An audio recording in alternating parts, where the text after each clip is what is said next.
नमस्कार, मैं हूं आकांक्षा और आप देख रहे हैं IBC 24। तो आज मंदसौर गोलीकांड की बरसी है और 3 साल पहले आज ही के दिन मंदसौर में प्रदर्शन कर रहे किसानों पर पुलिस ने फायरिंग कर दी थी, जिसमें 6 किसानों की मौत हो गई थी। मंदसौर गोलीकांड के बहाने किसानों की दशा को लेकर विपक्ष ने एक बार फिर से शिवराज सरकार की घेराबंदी की है। पूर्व सीएम कमलनाथ ने ट्वीट कर मृतक किसानों को श्रद्धांजलि दी। साथ ही ये भी कहा कि प्रदेश में कांग्रेस की सरकार हटते ही फिर से किसानों का दमन शुरू हो गया है। कमलनाथ ने अपने ट्वीट में लिखा कि कहीं किसानों की पिटाई से तो कहीं अपनी उपज नहीं बिक पाने से तनाव से किसान की मौत हो रही है। वहीं किसान पर लाठियां चल रही है। किसान अपनी उपज बेचने और भुगतान को लेकर परेशान है। ऐसी तस्वीरें रोज सामने आ रही है। वहीं पूर्व मंत्री जीतू पटवारी ने इसे काला दिन बताया है। उन्होंने सरकार से किसानों के हित में फैसले लेने की मांग की है। पूर्व मंत्री सज्जन सिंह वर्मा ने भी शिवराज सरकार को किसान विरोधी करार दिया। वहीं बीजेपी का कहना है कि कांग्रेस के पास इस तरह की चीजों के अलावा कुछ बचा ही नहीं है। वो प्रदेश में अपनी जमीन तलाश रही है। बीजेपी प्रदेश अध्यक्ष वीडी शर्मा ने कांग्रेस को मुल्ताई गोलीकांड की भी याद दिलाई है।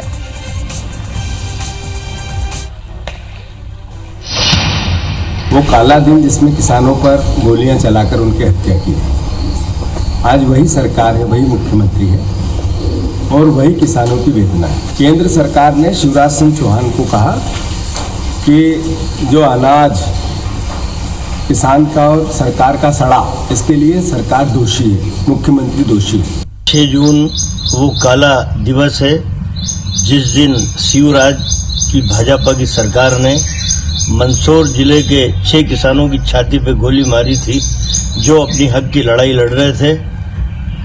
आज फिर वही स्थिति किसानों के लिए निर्मित की जा रही है शिवराज के द्वारा।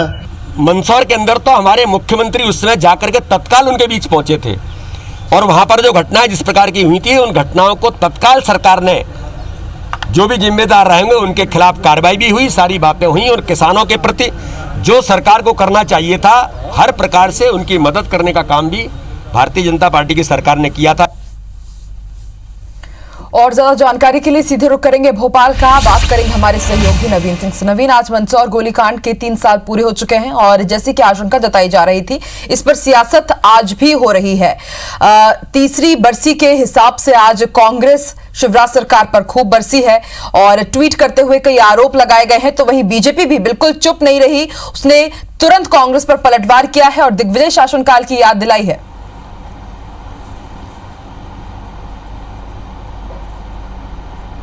देखिए आकांक्षा, मध्य प्रदेश में अगले कुछ महीनों में 24 सीटों पर उपचुनाव होने हैं। ऐसे में कांग्रेस जानती है कि बीजेपी को किस तरीके से शिकस्त दी जा सकती है। चूंकि ज्योतिरादित्य सिंधिया आज ही का वो दिन है, तकरीबन 2 साल पहले ज्योतिरादित्य सिंधिया ने मालवा में मंदसौर में एक बड़ी रैली की थी। उस वक्त कमलनाथ भी थे, दिग्विजय सिंह भी थे और एक अच्छा तगड़ा भाषण शिवराज सरकार के खिलाफ दिया था। और उसी भाषण का वीडियो निकाल कर कांग्रेस लगातार इस कोशिश में है कि ज़्यादा से ज़्यादा वोट को कैश कराया जा सके। कांग्रेस ये बताने की कोशिश कर रही है कि ज्योतिरादित्य सिंधिया ने सिर्फ कुर्सी के लालच में पार्टी छोड़ी है और पार्टी के साथ गद्दारी की है और न सिर्फ खुद गद्दारी की बल्कि अपने साथ जो तमाम समर्थक थे उनको भी पार्टी छोड़ने पर मजबूर किया और कांग्रेस की सरकार गिर गई। 1.25 साल की सरकार गिर गई। तो ऐसे में कांग्रेस लगातार फ्रंट पर है।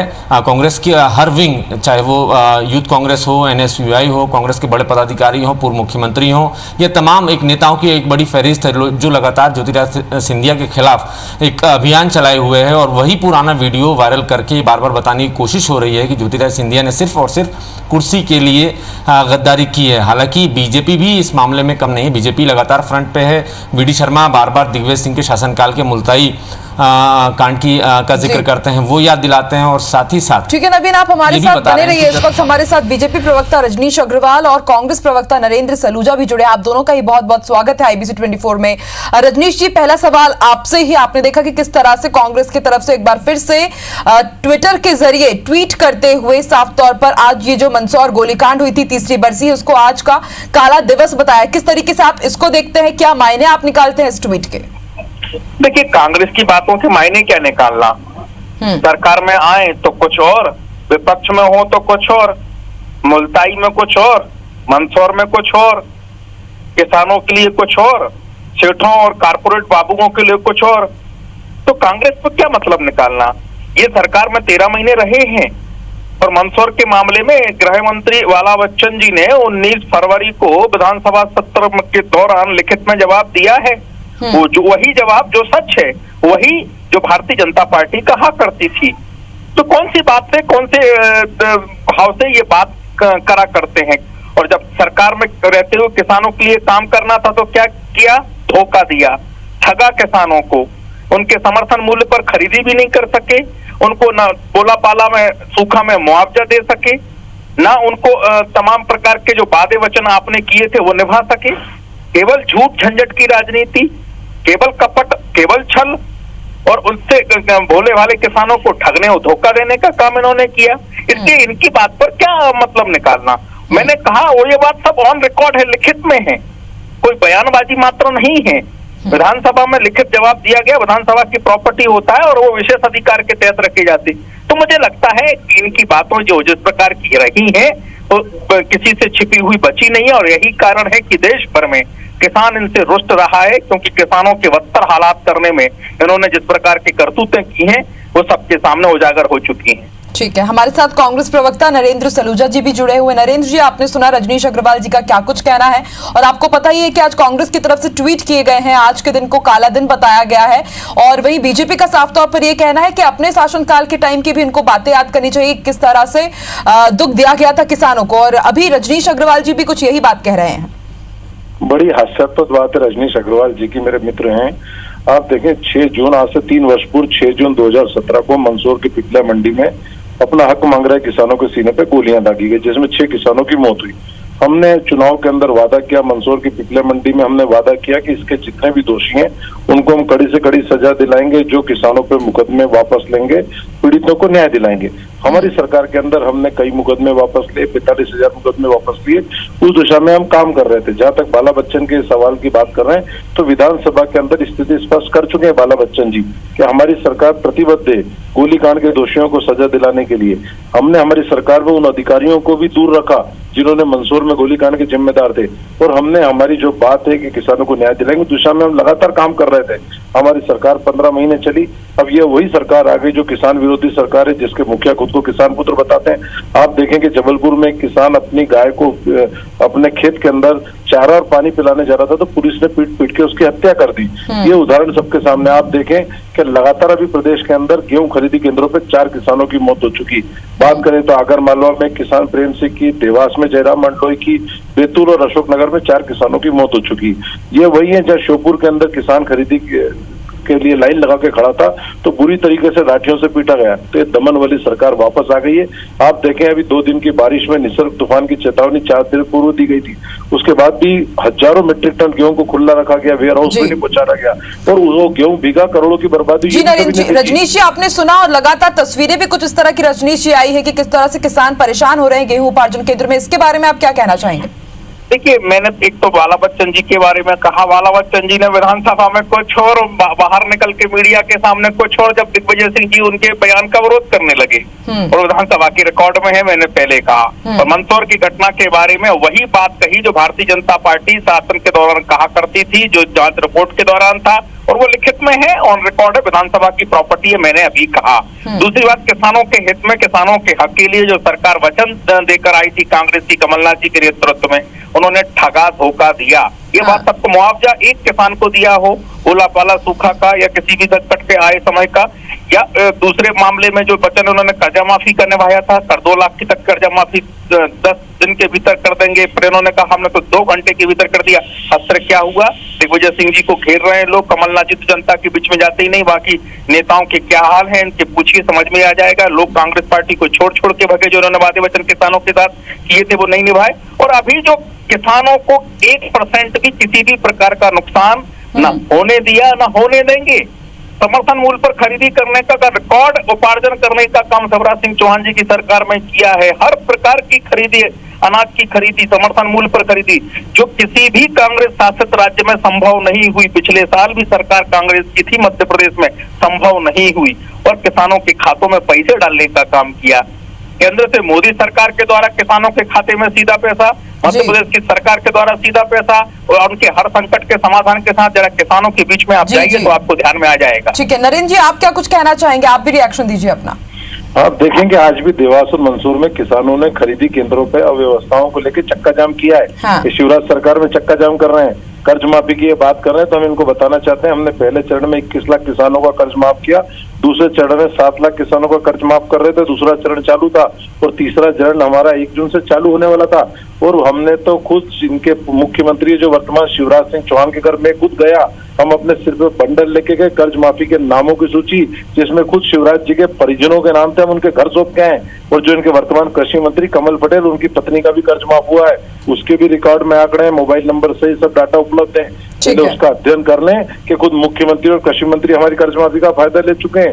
दूसरे किसानों के तो छोड़ो, और ये एक भी प्रदेश के अंदर एक भी किसान, इनके कृषि मंत्री ने तो खुलेआम चेतावनी दी थी कि किसान सामने आओ, रिपोर्ट करो। क्या एक भी किसान सामने आया? बहुत बहुत शुक्रिया नरेंद्र जी हमारे साथ जुड़ने के लिए, और रजनीश जी आपका भी बहुत बहुत शुक्रिया हमारे साथ जुड़ने के लिए। तो आपने सुना कि दावे किए जाते हैं, वादे किए जाते हैं, आरोप लगते हैं, सत्ता बदलती है, लेकिन अन्नदाताओं की तस्वीर नहीं बदलती है। नवीन भी हमारे सहयोगी जुड़े हुए थे। नवीन, बहुत बहुत शुक्रिया हमारे साथ जुड़ने के लिए।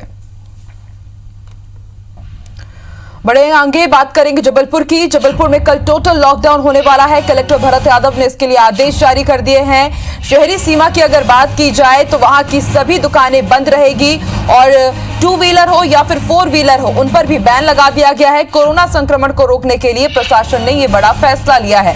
तो जबलपुर में एक के बाद एक नए केस सामने आ रहे हैं कोरोना के, और अब इसको देखते हुए कल एहतियातन टोटल लॉकडाउन रखा गया है। बड़ी बात यह है कि इस दौरान ना ही आपको 2 व्हीलर चलाने की अनुमति मिलेगी और ना ही 4 व्हीलर। कोरोना के संक्रमण को रोकने के लिए प्रशासन ने यह बड़ा फैसला लिया है।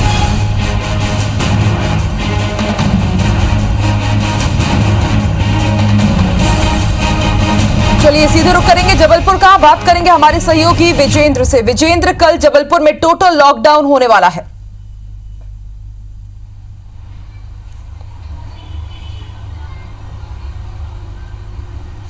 जी हाँ कांक्षा, सबसे पहले तो आपको एक अपडेट दे दूं कि अब से कुछ ही देर पहले 4 नए मरीज कोरोना के जबलपुर में मिले हैं। जबलपुर के सिंधी कैंप, भान तलैया और साथ ही साथ छोटी ओमती इलाके में 4 नए मरीज पाए गए हैं, जिसके चलते जबलपुर में कोरोना मरीजों की संख्या 272 हो गई है। हालांकि जबलपुर में कोरोना मरीजों का रिकवरी रेट बेहतर है, लेकिन जिस तरह से संक्रमण लगातार बढ़ रहा है, अब ये संख्या जबलपुर में 272 हो गई है। लिहाजा प्रशासन की एक कवायद है इस संक्रमण की चेन को ब्रेक करने की। यही वजह है कि अनलॉक 1 में एक तरह से विराम दिया गया है और लगातार जो लॉकडाउन का पीरियड जबलपुर ने देखा है, वैसा ही एक टोटल लॉकडाउन कल संडे के लिए पूरे जबलपुर शहर में इम्पोज किया गया है। कलेक्टर भरत यादव ने इसका आदेश भी जारी किया है और मकसद यही बताया है कि कोरोना संक्रमण को रोकथाम के लिए ये कोशिशें की जा रही है कि 24 घंटों का एक टोटल लॉकडाउन कर्फ्यू की तर्ज पर कल पूरे जबलपुर शहर में इम्पोज किया जाएगा। खास बात यह है कि इसमें सिर्फ अत्यावश्यक सेवाओं को ही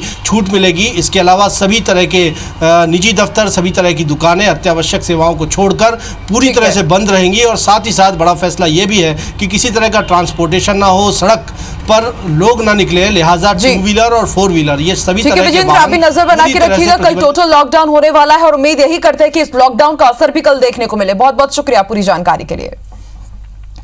बढ़ते आगे बात करेंगे राजगढ़ की, जहां बड़ा फर्जीवाड़ा सामने आया है, जहां स्वास्थ्य अधिकारियों ने कागजों पर 200 बेड का अस्पताल ही संचालित करवा दिया, जबकि हकीकत में इस इलाके में इतना बड़ा कोई अस्पताल है ही नहीं। पोल खुलने पर अब अधिकारियों के सुर भी बदल गए हैं। दरअसल ये पूरा फर्जीवाड़ा जिले के खिलचीपुर में एक नर्सिंग कॉलेज के लिए रजिस्ट्रेशन के नाम पर हुआ, जहां अशोक कुमार नागर नाम के शख्स ने 29 अक्टूबर साल 2019 को खिलचीपुर में नर्सिंग कॉलेज के लिए अनुमति मांगी थी। इसके लिए 100 से ज्यादा बिस्तर वाला अस्पताल होना जरूरी है।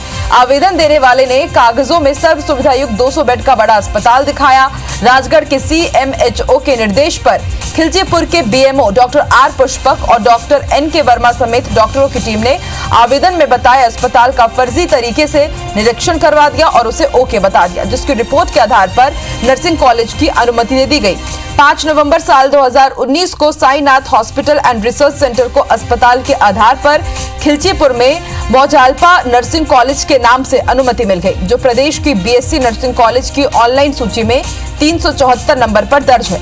इलाके के एक RTI कार्यकर्ता ने जब अस्पताल को लेकर जानकारी मांगी तो धरातल पर कोई अस्पताल नजर ही नहीं आया। जहां अस्पताल होना बताया गया, वहां के लोगों का कहना है कि यहाँ दूर दूर तक 200 बिस्तरों का कोई भी अस्पताल नहीं है। अब जबकि फर्जीवाड़ा पकड़ाया गया है, तो सीएमएचओ कह रहे हैं कि मान्यता रद्द कर दी गई है।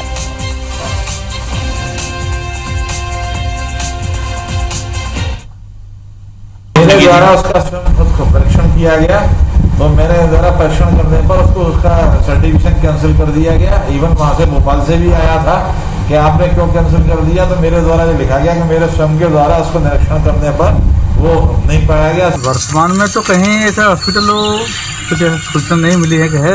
और रिपोर्ट उस समय दी थी जो है, जब पुरानी बात हो गई है तो जी वो डीएचओ सर थे और मेरे था उसमें, तो सीएमएचओ साहब का भी था उसमें प्रतिवेदन। ये केवल कागजों में खेल किया गया और जैसे ही हमने आरटीआई लगाई तो उसके तत्काल बाद इसकी अनुमति को निरस्त कर दिया गया। इस एरिया में कोई प्राइवेट बड़ा हॉस्पिटल है क्या? नहीं है। कहाँ जाते हैं फिर पेशेंट, कितने दूर पे? हाँ, यहाँ से करीबन 2 से 2.5 किलोमीटर दूरी पे है भोपाल वाले का हॉस्पिटल। तब रुक करेंगे सरपट समाचार की तरफ। बीजेपी नेता ज्योतिरादित्य सिंधिया ने कांग्रेस को नसीहत दी है। उन्होंने कहा कि कांग्रेस उनकी चिंता ना करे, ये वक्त राजनीति का नहीं है बल्कि जरूरतमंदों की मदद करने का है। सिंधिया ने कहा कि वो किसी राजनीतिक लाभ, पद या फिर महत्वाकांक्षा के लिए बीजेपी में शामिल नहीं हुए हैं। पूर्व मंत्री बालेंद्र शुक्ल की कांग्रेस वापसी के बाद ग्वालियर चंबल की राजनीति गर्मा गई है। बीजेपी को डर है कि कांग्रेस ग्वालियर चंबल के बीजेपी के बड़े नेताओं को अपने पाले में लाने की कोशिश कर रही है, लिहाजा बीजेपी के मंत्री नरोत्तम मिश्रा को अपने नेताओं को साध कर रखने की जिम्मेदारी दी गई है।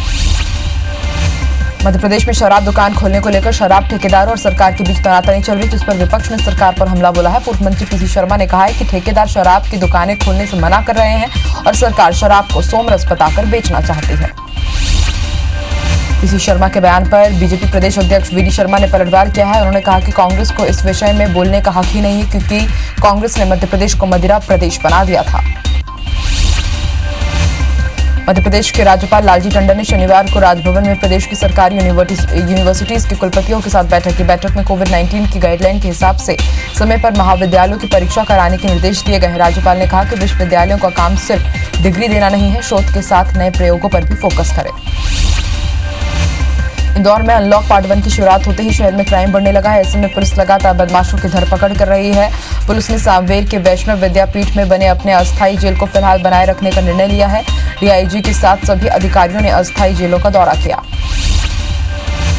मध्य प्रदेश में 9 जून से 12वीं कक्षा की परीक्षाएं शुरू हो रही है। छात्रों को परीक्षा के समय से 1 घंटे पहले एग्जाम सेंटर पहुंचना होगा। साथ ही छात्रों को अपने साथ पानी की बोतल लानी होगी। वहीं सभी परीक्षा केंद्रों में अलग से आइसोलेशन रूम भी बनाए गए हैं। नरसिंह जिला पंचायत में पदस्थ बाबू संतोष दुबे की कार में अचानक विस्फोट के साथ आग लग गई। देखते देखते कार पूरी तरह जलकर खाक हो गई। पड़ोसियों ने आग की सूचना फायर ब्रिगेड को दी। घटना की सूचना पर मौके पर पहुंची फायर ब्रिगेड की टीम ने आधे घंटे की मशक्कत के बाद आग पर काबू पा लिया। धार में 8 वर्षीय बच्ची से दुष्कर्म की वारदात के बाद से लोगों का आक्रोश शांत नहीं हो रहा है। लोग आरोपी को फांसी देने की मांग कर रहे हैं। वहीं नगर पालिका की टीम ने आरोपी के मकान को तोड़ दिया, जो अवैध अतिक्रमण करके बनाया गया था। फिल्म निर्देशक एकता कपूर के खिलाफ इंदौर के अन्नपूर्णा थाने में एफआईआर दर्ज की गई है। आरोप है कि एकता कपूर ने वेब सीरीज में अश्लील कंटेंट दिखाकर सेना का अपमान किया है। सीरीज में सेना को गलत तरीके से दिखाया गया, जिससे लोगों की भावनाएं आहत हुई है, जिसके विरोध में लोगों ने शिकायत दर्ज कराई है। भिंड जिला इन दिनों अवैध रेत उत्खनन को लेकर सुर्खियों में है। पुलिस ने लाहार के मटियावली रेत खदान में कार्रवाई कर 1230 घन मीटर अवैध रेत का भंडारण जब्त किया है। वहीं 1000 घन मीटर रेत मिट्टी में मिलाकर नष्ट किया गया है। पुलिस की इस कार्रवाई से रेत माफियाओं में हड़कंप मचा हुआ है। 9 जून से शुरू हो रही 12वीं की परीक्षाओं के लिए इंदौर में 131 एग्जाम सेंटर बनाए गए हैं। परीक्षार्थियों को सोशल डिस्टेंसिंग का पालन करना और मास्क लगाना अनिवार्य किया गया है। परीक्षा केंद्रों में साबुन, पानी और सैनिटाइजर का इंतजाम रहेगा। वहीं स्वास्थ्य कर्मी भी तैनात रहेंगे। सिंगरौली जिले के डिग्गी गांव के रहने वाले रिकचन राम तिवारी के यहाँ के जैसे ही बिल देखा गया तो उसके होश उड़ गए। वो बिल का अमाउंट पढ़ ही नहीं पाए। हिसाब लगाते लगाते कई घंटे बाद समझ में आया कि बिल 80 खरब से ज्यादा का आया है। इसे लेकर उनका पूरा परिवार टेंशन में है। कोरोना महामारी के कारण बंद धार्मिक स्थलों को खोलने की तैयारी शुरू हो गई है। ग्वालियर के मंदिर प्रबंधकों ने तय किया है कि मंदिर के मुख्य गेट से 2 से 3 लोगों को अंदर जाने की परमिशन दी जाएगी। वहीं गुरुद्वारों और मस्जिदों में भी इसी प्रकार की व्यवस्था करने का निर्णय लिया गया है। और इसी के साथ इस बुलेटिन में इतना ही। आप देखते रहिए IBC 24। नमस्कार।